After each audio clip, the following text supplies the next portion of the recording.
Hello दोस्तों, नमस्कार। SMKC channel में मैं आप सभी लोगों का दिल से बहुत बहुत स्वागत करता हूं। फर्स्ट टाइम विजिट किया जरूर चैनल को सब्सक्राइब कर लेना। फ्री स्टॉक मार्केट क्लासेस करके एक और चैनल है, चाहो तो इसको भी फॉलो कर सकते हो, सब्सक्राइब कर सकते हो। यहाँ पर भी बेल आइकन को हिट करके ऑल जरूर सेलेक्ट करके रख लेना। चैनल का लिंक ऊपर आई बटन पर नीचे डिस्क्रिप्शन में मिल जाएगा। सो चलिए दोस्तों, फिलहाल इस वीडियो को स्टार्ट कर लेते हैं। ठीक है दोस्तों, अभी हम लोग आ चुके हैं बिल्कुल हमारे नॉर्मल स्क्रीन के ऊपर। एंड नो डाउट यहाँ पे हम लोग इस वीडियो में बात करने वाले हैं कि आने वाला हफ्ता मतलब 5 दिन बाजार के लिए कैसे रहेंगे। पहले तो चेक करेंगे क्या पूरे 5 दिन बाजार चलेगा या फिर कोई हॉलीडे है, तो उसी के बारे में हम लोग जानने की कोशिश करने वाले। तो सबसे पहले फॉर्मेलिटी कर लेते हैं। तो अप्रैल मंथ में आप सभी लोगों को पता है 14 अप्रैल के बाद कोई भी छुट्टी नहीं है। एंड इस हफ्ते की भी बात करें तो अप्रैल मंथ का ही ये हफ्ता यहाँ पे रहने वाला है। सो डेफिनेटली कोई भी छुट्टी यहाँ पे रहने वाली नहीं, पाँचों में से पाँचों दिन बाजार यहाँ पे चलने वाला है। फाइन। देन दोस्तों यहाँ पे इंपॉर्टेंट ट्रिगर पॉइंट्स के ऊपर जाने से पहले हम लोग क्या चेक करते हैं, कि बाजार का ओवरऑल माहौल क्या कहलाता है। सो दोस्तों माहौल की अगर हम लोग बात करें तो मतलब एक ही शब्द में मैं आप लोगों को कहना चाहूँगा, लिटरली बोरिंग। कोई एक्साइटमेंट नहीं है। मतलब ठीक है, बाजार में अगर तेज़ी आती है तो अच्छा लगता है, बट अगर गिरावट भी होती है तो चलिए कुछ तो यहाँ पे हो रहा है। बट अगर हम लोग बात करें हमारे बाजार की तो बिल्कुल बोरिंग। अगर मैं 5 दिन का चार्ट पैटर्न ओपन कर लूँ तो आप देख सकते हो 17,633 यहाँ पे चल रहा था बाजार 5 दिन पहले की बात करें। एंड अभी की अगर हम लोग बात करें तो कितना चल रहा है, 17,620 के आसपास। मतलब कुछ भी नहीं, एकदम फ्लैट। जहाँ से शुरू वहीं पे हम लोग को खत्म होते हुए देखने को मिल रहा है। कोई बड़े ट्रिगर पॉइंट्स ही हम लोग को वर्क करते हुए देखने को नहीं मिले। एंड अमेरिकन बाजार की भी बात करें, राइट, क्योंकि विदेश के बाजार की ओर से कुछ ना कुछ तो हिंट मिलता था। तो 5 दिन अमेरिकन बाजार का भी चार्ट पैटर्न आपके सामने रख दूँ तो 100 पॉइंट्स को मत देख लेना, ये तो कुछ भी नहीं है। परसेंटेज को देख लेना, 0.36%। सो अमेरिकन बाजार में बीच में वॉलेटिलिटी ज़रूर देखने को यहाँ पे मिली थी, बट ओवरऑल जो रिस्पॉन्स रहा है वो बिल्कुल वहाँ पर भी हम लोग को मतलब ना के बराबर ही देखने को मिल रहा है। सो यहाँ पे इसीलिए हम लोग यहाँ पे कह सकते हैं जो बाजार का माहौल है वो बोरिंग टाइप का होते हुए देखने को मिल रहा है। सो इस हफ्ते की बात करें तो कौन से ट्रिगर पॉइंट है जिसके चलते शायद से बाजार में कुछ हलचलें हो जाए, तो उसी के बारे में बातचीत करने की कोशिश ज़रूर करेंगे। तो सबसे मेजर पॉइंट तो नो डाउट Q4 के रिजल्ट के ऊपर ही फोकस यहाँ पे बनाया जा रहा है कि कंपनी के रिजल्ट्स कैसे रहेंगे। एंड इस हफ्ते की बात करें तो दोस्तों बहुत सारे इंपॉर्टेंट कंपनी के नंबर हम लोग को रिलीज़ होते हुए देखने को मिलेंगे। बहुत सारे इंपॉर्टेंट कंपनी, कुछ कंपनियाँ ऐसी है जो कि अपने सेक्टर के लीडर्स है। ऑब्वियसली हम लोग कुछ बाजार से एक्सपेक्टेशन कर सकते हैं कि कुछ तो मोमेंटम हम लोग को देखने को मिले करके, राइट। तो हम लोग ज़रूर कह सकते हैं, अगर जैसे कि अगर आपको देखना है कुछ इंपॉर्टेंट स्टॉक जैसे कि इंडसइंड बैंक के नंबर हम लोग को देखने को मिल जाएंगे। नेल्को के नंबर है। पर्सिस्टेंट सिस्टम की अगर हम लोग बात करें, आईटी सेक्टर की दिग्गज कंपनी जिसने 5 साल में 450% के रिटर्न दिए, उसके नंबर रहेंगे। टाटा ग्रुप की पेनी कंपनी TTML की अगर हम लोग बात करें, AU स्मॉल फाइनेंस बैंक की बात करें, बजाज ऑटो 2 व्हीलर सेगमेंट में बड़ी कंपनी आप सभी लोगों को पता ही है। दालमिया भारत की अगर हम लोग बात करें, राइट, AMC कंपनी में HDFC AMC के नंबर्स देखने को मिलने वाले हैं। तो ऐसे मतलब निप्पॉन की भी आप यहाँ पे देख सकते हो। तो ऐसी बहुत सारी लिस्ट हम लोग को देखने को यहाँ पे मिल रही है। नेस्ले इंडिया जो कि निफ्टी 50 की कंपनी है, राइट। टाटा कंज्यूमर की अगर हम लोग बात करें, अनदर वन निफ्टी 50 वाली कंपनी। तो ऐसे बहुत सारे कंपनीज के नंबर देखने को मिलने वाले। नो डाउट बजाज फाइनेंस जैसी कंपनी। तो लिस्ट तो अभी बहुत लंबी है, अगर मैं ऐसे ही बोलते रहूँगा आप अंदाज़ा लगा सकते हो। KPIT टेक से लेकर छोटे छोटे IT से लेकर LTTS की अगर हम लोग यहाँ पे बात करें तो इस प्रकार के सारे कंपनी के नंबर हम लोग को देखने को मिलने वाले हैं। ज़रूर यहाँ पे ये वाला जो हफ्ता है वो बहुत ही बिजी रहने वाला है कंपनी के Q4 के नंबर के प्रति। अभी हर एक कंपनी के नंबर को तो कवर करना मुश्किल रहेगा, बट जितना हो सके मैं मेरे साइड से पूरी कोशिश करूंगा कि मैक्सिमम जो बड़े कंपनीज है उनके नंबर को हम लोग यहाँ पे डिटेल में कवर कर सके। देन हम लोग बात करेंगे दोस्तों तो RBI। RBI के आप सभी लोगों को पता ही है कि MPC की बैठक हुई थी। एंड MPC की बैठक जितनी चर्चा में नहीं रही, उससे ज़्यादा चर्चा अभी उनके मिनट्स की होते हुए देखने को मिल रही है। हर जगह पे आप लोगों ने इसके बारे में चर्चा देखने को मिली होगी। मैंने इसके ऊपर भी वीडियो बनाया था कि मिनट्स ऑफ मीटिंग की अगर हम लोग बात करें, हम लोग को कॉन्फ्लिक्ट देखने को मिल रहा है कि जो 6 मेंबर्स है, 3 मेंबर्स एक साइड पे बात करें, दूसरे 3 मेंबर्स कंप्लीटली उनके विरोध में बात कर रहे हैं। 3 मेंबर बता रहे कि ग्रोथ है, सब कुछ बढ़िया है, बाकी 3 मेंबर्स बोल रहे कि नहीं, स्लो डाउन है, बहुत सारी अलग अलग चीज़ों की चिंताएं करके, राइट।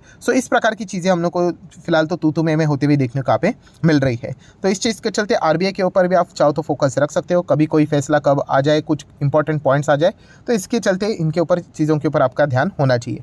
देन विदेश की बात करें, अमेरिकन बाजार की अगर हम बात करें तो इस हफ्ते तो GDP का डेटा ये एक इंपॉर्टेंट ट्रिगर पॉइंट हो सकता है। अभी वैसे तो देखा गया तो बच्चे को पता है कि जब आप इन्फ्लेशन को कंट्रोल करने जाते हो, आपका जीडीपी कॉम्प्रोमाइज़ हो जाता है, राइट। सो हम लोग कह सकते हैं कि जीडीपी अमेरिका सिर्फ 1% का ग्रोथ एक्सपेक्ट कर रही है, राइट। सो यहाँ पे कोई ज़्यादा उम्मीद नहीं है फिलहाल। तो सीपीआई का डेटा ही बाजार के लिए सबसे इंपॉर्टेंट वर्क यहाँ पे कर रहा है, चाहे फिर वो इंडिया की बात करे या फिर अमेरिका की बात करे। बट स्टिल देख लेते, क्या पता जीडीपी का डेटा कोई आउट ऑफ सिलेबस ही आ गया तो, जैसे कि 1% एक्सपेक्ट कर रहे हैं, अगर गिरा तो बहुत ड्रेस्टिकली गिरा तो, या फिर बढ़ा तो बहुत ड्रेस्टिकली बढ़ा तो, राइट। तो ये बेंचमार्क रखा हुआ है 1% के आसपास, तो ट्रैक कर लेंगे, देख लेते। शायद से गुरुवार या फिर फ्राइडे के दिन ही हम लोग को ये डेटा देखने को मिलने वाला है। सो ज़रूर ये भी एक इंपॉर्टेंट ट्रिगर पॉइंट होने वाला है। देन एक्सपायरी, मतलब यहाँ पे मंथली एक्सपायरी हम लोग को देखने को मिलने वाली है। आप सभी लोगों को पता है वीकली एक्सपायरी तो होती है, हर वीक में गुरुवार के दिन कॉन्ट्रैक्ट्स तो एक्सपायर होते हुए देखने को मिल जाते हैं बैंक निफ्टी के, आप लोगों को पता ही है। बट जो इंडिविजुअल स्टॉक्स होते हैं उनके जो कॉन्ट्रैक्ट्स होते हैं वो मंथली वाइज चलते हैं। सो मंथली एक्सपायरी के टाइम पे थोड़ा सा बाजार में हलचल एक्सपेक्ट की जाती है। सो इस वक्त क्या बाजार सुस्ती रहेगा या फिर मंथली एक्सपायरी के चलते कुछ तो बाजार में मतलब जान आ जाएगी? ठीक है, डाउनफॉल तो डाउनफॉल ही सही, बट कुछ तो यहाँ पे मोमेंटम रहेगा या नहीं, ये देखने के लिए इस वक्त ये भी एक इंपॉर्टेंट ट्रिगर पॉइंट रहेगा जिसके ऊपर आप चाहो तो फोकस रख सकते हो।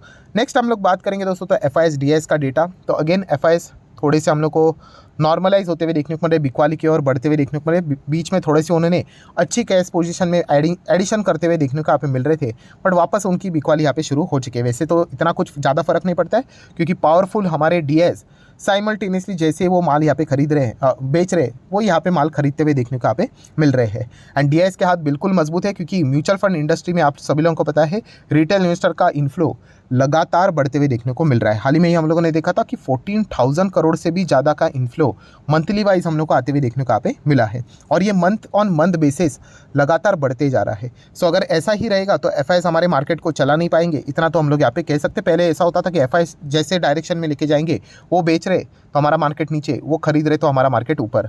सो डीआईएस को ये शक्ति दी है रिटेल इन्वेस्टर के कारण।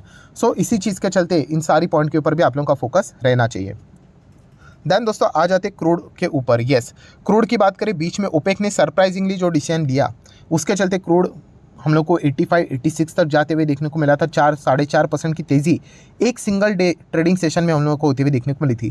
देन अगेन क्रूड नीचे आते हुए देखने को यहाँ पे मिला है। सो क्रूड नीचे क्यों आया, इसके पीछे भी मैंने आप लोगों को रीज़न बताया था कि रिसेशन मतलब विदेश की हम लोग यहाँ पे बात कर रहे हैं। अभी हम लोगों ने जॉबलेस क्लेम का डेटा देखा था अमेरिका का, वहाँ पे लगातार लोग क्या कर रहे हैं, नौकरियाँ खोते चले जा रहे हैं।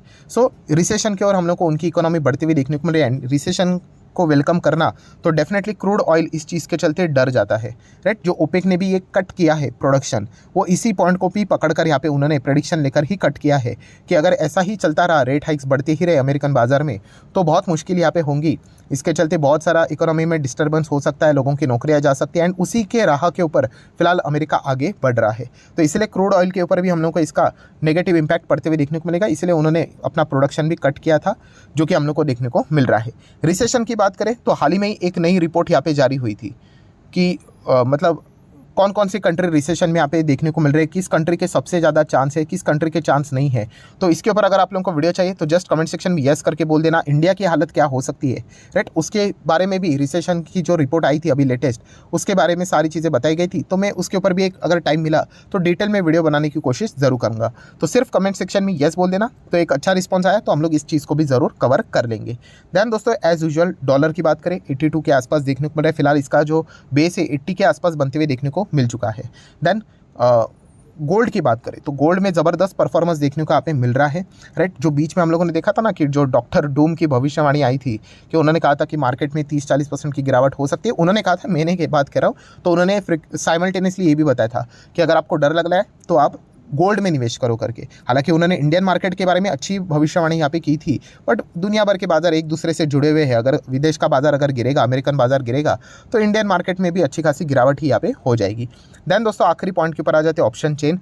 तो बहुत ही बोरिंग टाइप का मार्केट है एंड बिल्कुल सीमित दायरे में ही बाजार काम कर रहा है। 17,600 पे ही अच्छा खासा सपोर्ट देखने को मिल रहा है एंड 17,700 पे ही अच्छा खासा रेसिस्टेंस देखने को यहाँ पे मिल रहा है। हाँ, बड़े सपोर्ट की बात करें तो नो डाउट 17,500 तो यहाँ पे बाय डिफ़ॉल्ट बन जाएगा होल नंबर के हिसाब से।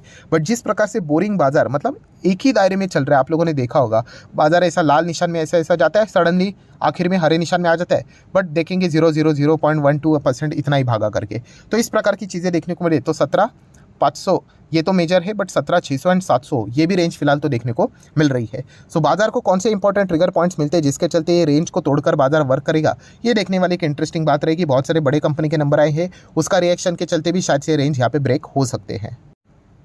सो आशा करता हूं दोस्तों जितने भी इंपॉर्टेंट पॉइंट्स थे सारे मैंने कवर कर लिए। वीडियो अच्छा लगे तो चाहो तो लाइक एंड शेयर कर सकते हो। एंड डीमैट अकाउंट अगर आपने अभी तक ओपन नहीं किया है तो लिंक नीचे डिस्क्रिप्शन में 25 वीडियो की लिस्ट आपको बिल्कुल फ्री ऑफ कॉस्ट मिल जाएगी। आपका नाम, कौन सा अकाउंट आपने लिंक के थ्रू ओपन किया है, प्रॉपर्ली कमेंट सेक्शन में मेंशन कर देना, तो हफ्ते भर के अंदर अंदर सारे लेक्चर्स मेरे साइड से फ्री ऑफ कॉस्ट प्रोवाइड कर दी जाएंगे ताकि आप शेयर मार्केट को आसान भाषा से सीख सको। So that's it, thank you very much दोस्तों, we will be meeting our next video. तब तक के लिए बाय बाय।